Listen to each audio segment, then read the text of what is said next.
Fl-laqgħa li kellu mas-Segretarju Tal-Istat Amerikan Anthony J. Blinken, il-Ministru għall-Affarijiet Barranin, Ewropej u l-Kummerċ Borg, iddiskuta t-tisħiħ tar-relazzjonijiet bejn iż-żewġ pajjiżi li jmorru lura għal kważi 60 sena. It-tnejn saħħu li din il-laqgħa turi biċ-ċar l-impenn li għandhom iż-żewġ pajjiżi biex ikomplu jsaħħu l-kollaborazzjoni bejniethom f'diversi oqsma fosthom dawk tas-sigurtà marittima, is-sigurtà ċibernetika u s-sitwazzjonijiet fir-reġjun tal-Meditterran. Min-naħa tiegħu s-Segretarju tal-Istat Anthony J. Blinken qal li l-Istati Uniti wkoll għandha l-għan li tkompli tejjeb ir-relazzjonijiet ma' Malta f'bosta oqsma. We have a strong partnership with Malta, one that on a bilateral basis is growing even stronger. I look forward to discussing that. And of course, we're welcoming Malta as a member of the UN Security Council starting in January. We very much look forward to partnering with Malta on the Security Council.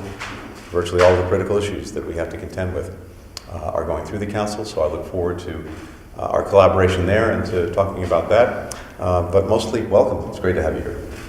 Il-Ministru Borg tkellem dwar is-sodisfazzjon tal-fatt illi Malta qed tattira interess minn kumpaniji Amerikani sabiex joperaw f'pajjiżna u jħares l quddiem għal aktar kollaborazzjoni fir-relazzjoni kummerċjali bejn iż-żewġ pajjiżi. Our countries have long-standing and friendly relations bound by shared values and principles with the ultimate goal of preserving and upholding the international rules-based order, with the UN being at its forefront.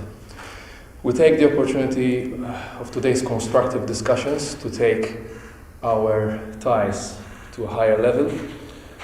Fil-laqgħa ġew diskussi wkoll il-gwerra fl-Ukrajna, it-tibdil fil-klima, kwistjonijiet relatati mas-settur tal-enerġija u l-Afrika.